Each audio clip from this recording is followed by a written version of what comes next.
So, good evening, everyone. We're live from Efrat.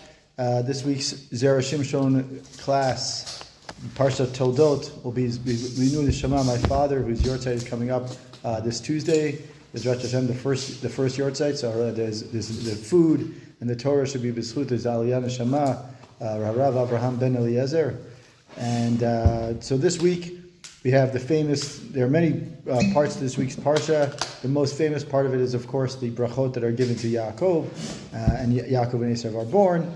And anyway, so we get to, as part of the brachot, we're going to do, the first one is we're going to do Drush Yud Bet. We're trying to do some short ones because we're recording, and then it will go live afterwards, meaning it will get uploaded later. So we're going to try to do a few short ones, and we'll see based on the crowd what happens. And I think also at 9:45 they have Marav here, if I'm not mistaken. I think that's what they said. I think that was what I saw. But anyway, so we'll start with Drush 12, which is on page Parshat Toldot number 12. So it's probably Shin. What do you got there? Here we go. Okay, Reish Pei Chet. Reish Pei Chet at the bottom there. So the first Torah we're going to do is about it kind of come right before the brachot are given. It says Yaakov, Yitzchak asks Esav to go bring him food, the special kind of food that he likes. Rivka overhears it, and Rivka says, "Don't worry about it." Tells Yaakov, "Go get two goats from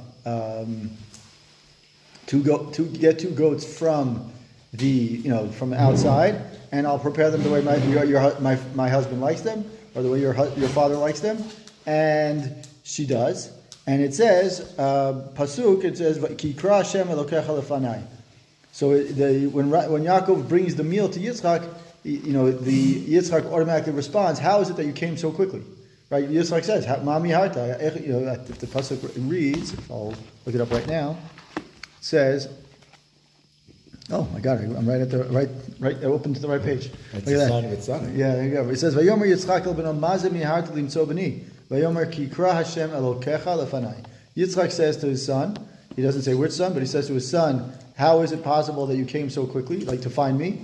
Vayomer, and whoever it is, right now it's unclear who it is. Kikra Hashem Elokecha lefanai. Right? God made it happen. Your God made it happen to me in front of me. That's the first red flag. Right. So anyway, most Mefarshim identify the fact that it says when he says Hashem Elokecha, that's already a red flag. Should have been a red flag for Yitzchak to say what's going on here. How is it possible that Esav, who never really talks, but Esav is not a big fan of saying Hashem Elokecha or Hashem in general, or at least that's not what we think. So he says. Kashe, it's difficult to understand. Why would Yaakov need to say your God? Right? Right? So he asks two simple questions. His questions are very, straightforward as always. His first question is, why would he have to say Elokecha? Right? Why do you say your God? When I say Elokim, right? Something, right? Or it should say. He could have just said. He didn't have to say Elokecha. He could have just said Yikra Hashem lefanaicha, right? Lefanai, excuse me. And why do you have to say Elokim at all? So he said, why didn't Yaakov just say it was or that it was God Hashem of Yitzchak who arranged the food? So the question really is, he has two simple questions, really pretty straightforward. So he says like this. It's based on a Gemara in Ta'anit. And it says that one who benefits from a miracle is his share in the Olam Haba is considered to be like taken down a notch because he benefited from a miracle in this world. So Gemara in that Gemara, the Gemara reviews or discusses a story in which the Tana Elazar Ish Birta do not want to benefit from a miracle that occurred because either that when a small amount of wheat he bought increased many times over. Instead, he said that the bounty you should give the money to charity. Why did he do that? Because he didn't want the money. He didn't want to benefit from the charity. From the nace. Because if he benefit from the nace, it would be that he felt like his olam haba would be diminished, and he didn't want to diminish his olam haba. V'yesh lomar. The Kavanat Yaakov, Haita Lashilo Hatam Lama Miher Limtzo. Right? His question was really, what was Yitzchak's question here? Yaakov's primary intention was to try to give some sort of plausible answer. Let's call it plausible deniability, if you will. Right? A plausible answer to Yitzchak as to why or how he found the food so quickly. Right? V'amar lo ki hikra Hashem. Right? Hashem arranged it. Shezeh haya b'derech nes. Omnam nitareh Yaakov pen Yitzchak lo yirtzeh lehanot mimasa nisim. Right? He said ki hikra Hashem. Right? So what did Yaakov say? He said hikra Hashem. Right? So Hashem arranged it. But what was the problem is that Yaakov was fear that maybe, potentially, Yitzchak was going to say, I don't want to benefit from a nes. Right? So as Kedamrina Paragimel de Tanit, as we learned in Daf Kaf Dalet of Tanit, Havodahim Alecha Hekdesh. So he says, the Elazar Ishbarta says that the wheat that was should be hekdesh. Lachen amar lo elokecha kilomar ein ze nikra nes etzlecha. Right. So he says that's why he said Yaakov tells Yitzchak Elokecha, your God. He arranged it, meaning to say that for you it's not considered a miracle. So we have a question: why would it be not considered a miracle for Yitzchak? Why would Yaakov feel comfortable? And he's going to answer this question in a second. But why would he feel comfortable saying it's not your God? Okay. So meaning why to explain why the words your God? Why would that make Yitzchak calmer? I mean, right? You know, he's saying is the whole answer right so far is all based on the fact that Yaakov says your God. It's kind of like, you're saying it right. Because for me it's not a miracle. I mean, for you it's not a miracle. Right, for me it's a miracle. Right, but the point is, but if it was for me, it was a miracle. Meaning Yaakov, it was a miracle. Then he should have said my God. And he didn't say my God. He said Hashem Elokecha. Hashem say in your schools. Yeah, so it's not a miracle because these things happen to you all the time. So that's definitely close to where he's directing it. So he says like this. What a great mitzvah! This week we see Kibbud Av. What a nice Kibbud Av. Anyways, for those who can't see, we were watching a son serve his father, and he's serving him cholent at the right week. There he goes. Pass me some of that red stuff. Anyway, so he says, Sharei katav Rashi al pasuk, and he continues. He says, why would the words lifanech your God Elokecha kind of calm Yitzchak down? So he says, katav Rashi al pasuk v'nei Hashem nitzav alav. When we look at what Rashi says in later on next week's parsha, it says that I am Hashem, I am the father of Abraham and Yitzchak. I'm standing. Behold, Hashem is standing over him, like over Yaakov. Here Hashem designated his name over Yitzchak, meaning that even though Hashem doesn't generally say his name over who are still alive, in other words, he doesn't like to necessarily mention his name directly with people who are still alive. He likes to be miyached his name, meaning like to associate himself with I am Hashem, your father of Abraham, and also Yitzchak. Yitzchak didn't die yet, so why would he mention that kind of thing? So here he says the fisha kahu einav. Because Yitzchak's eyes were kind of blinded, Hashem made it the kalu b'bayit, and also Yitzchak was kind of confined to his home. Hareu kamet, it's considered as if he was in some ways kind of dead. V'yitzara pasak menu ad kan lashano. That's what Rashi says. Yaakov is basically indicating to Yitzchak, the saying is, since you don't have a Yetzer Hara, you can eat in this world, and you can benefit from the nes, right? So that may be the reward of the olam, right?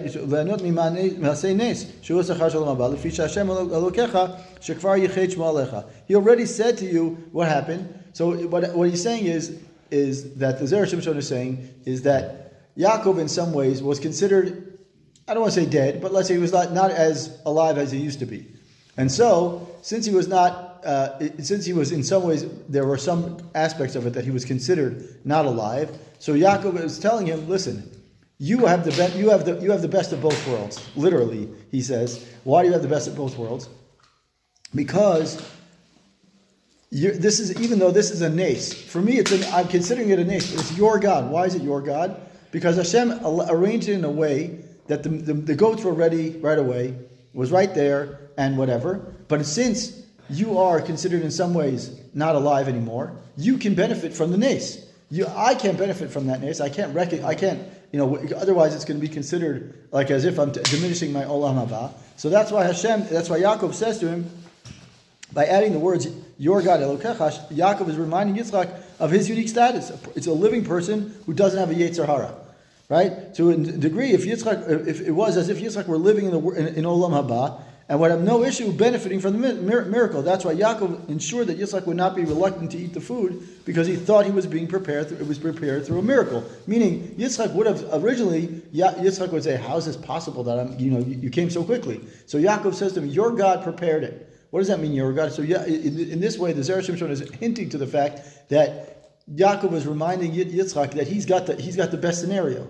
He gets the benefit from the nace that Hashem provided in this situation, and you don't have to worry about the fact that your world to come, your olam haba, is going to diminish, because most people in this world, when a nace comes to them, it's considered, their olam haba is somewhat diminished. But because he was in this unique situation where he literally is living in both worlds, literally living in the two worlds. So Yaakov was reminding Yitzchak. Now he says, what was the nace? I mean, the nace was that the food came right that quickly. Okay, one second. If, let's just say, kvitza sedera, right? Some of the mamash l'malam and ateva, like you jump from one side of the canyon and right. to the other, like famous rabbis. Okay, there's a nisim, but like for example, the fact that by Avram, when he instead of shechting Yitzchak, there was a ram there. That's a nace. But that's that kind of nace. Right. You could call it could be closed as a coincidence. So you don't need to come onto all this. Right. So he definitely. It's a bit like this. Right. I think there is something to be said to the fact that it could be like, listen, there were goats right now. They were shepherds in some way. There are goats right there. Right. So the only question with that is, how could it be that Rivka could have had the food shechted and everything turned around so quickly? Meaning, it's clear that the Torah is not saying asking the question unless there was a real reason for it. Right. Meaning that there was some sort of, either it was, it happens to be that Rivka just made the chulent, right, 2 days, like a minute ago, and now it doesn't necessarily go well with the conversation, especially since he tells Esav, go out and, hunt for me and everything. So the fact that he tells Esav to go out and all of a sudden the food is right there already. Okay. So he's saying, but even if we don't call it a nace per se, even if we say it's not a nace per se, like this, like you said, like a massive nace, we could still say there is some sort of arrangement, orchestration of something that definitely occurred. So he says, let's say, and here he says, in truth, Yaakov, the commentary here says, in truth, Yaakov didn't get the food miraculously. He was saying here, rather it was simply provided to him by Rivka. Like there was no real nace. Like you said, it's Rivka prepared the food, pretty quickly. Once the goat is skinned, once the thing is ready, she throws it in the fire, whatever it is, and it's good to go, right? So now he says, and he says, Zera Shimshon now is going to resolve how Yaakov could have insinuated that it was miraculously arranged and derives a practical lesson. Assuming they didn't salt or meat in it. Right, exactly. I'm saying, like you move pretty quickly. So he says, in the course of our discussion, which is very rare for the Zera Shimshon to go right and say that we should learn a lesson from it, which is very rare. But Shekol Adam Yeshul Hakir B'chol Masav, he says, every person should recognize in all his experiences Niflaot Maaseh Hashem, that wonders of the acts of Hashem. There's nothing a person has the ability to do by himself, if not for the kindness of Hashem. As it says in the Chulin, that a person doesn't move his finger, let alone anything else, right? Unless it was decreed upon from above. Right? Even when every movement, whenever a person makes a profit or he makes some sort of, he's successful in something, he should never say that it came through his own efforts. Ela chastei Hashem, rather he has to recognize that it's chastei Hashem. If he gets, becomes famous for it, he should not say that his wisdom caused it. Hashem. In short, what do we say from here? We see that the hand of Hashem, even in his ordinary day-to-day experiences, we really have to acknowledge Hashem's hand in everything that happens. This is what Yaakov meant to say, that Hashem, your God, arranged it for me. And the proof is right? Yaakov didn't really anything. Hashem didn't do anything. It didn't arrange anything. What did he do? He really went to take 2 goats, and prepare them quickly.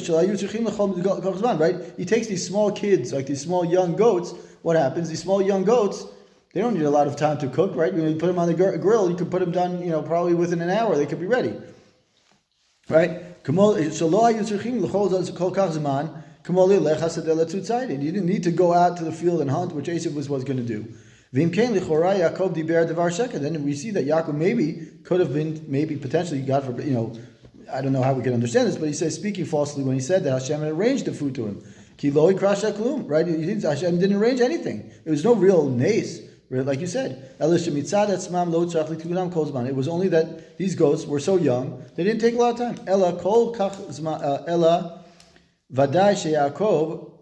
Rather, Yaakov was certainly meant to say. We can't say, God forbid, that Yaakov was trying to say that it was no big. Like when you say it's no big deal. Like in an hour you got someone asks for something, and an hour later someone says to you, "Oh, thanks so much. That was really fast." Like it's no big deal, right? God forbid would we say that Yaakov was saying that's what happened. The practicality of it is that these two young goats were available. So he says, then what are we saying? That why do we have to add Hashem's name into it? So he says, Nidgal Ela. Rather, Yaakov certainly meant to say, "Nitgalgel hadavar b'ratzon haborei v'chasdo." Right? Shani azmin lecha machalcha. So he says, rather, Yaakov was really meant to say what his intention was that everything here took place through Hashem's ratzon and through his chesed, meaning through his kindness. He was able to through his kindness. I'm the one that was going to be preparing your food, meaning I'm the one to bring you the food, not necessarily prepare it. And therefore I brought it to you quickly. Because Hashem, your God, arranged it for me.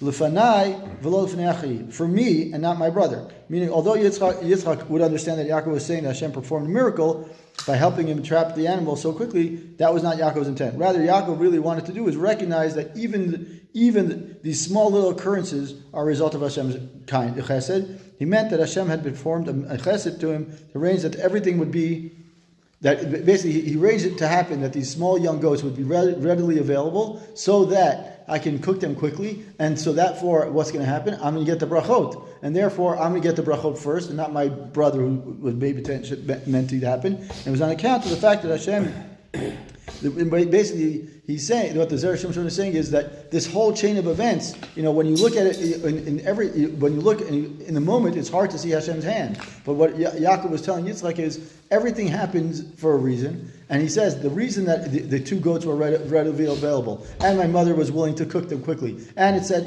every step of the way, it shows that Hashem was really intended for me to get the brachot and not my brother. But he never mentions Esav or my brother. He never mentions that. Try to be careful. And then he says at the end, which I think is nice, is what he says is at the end that Yaakov was really trying to do is recognize.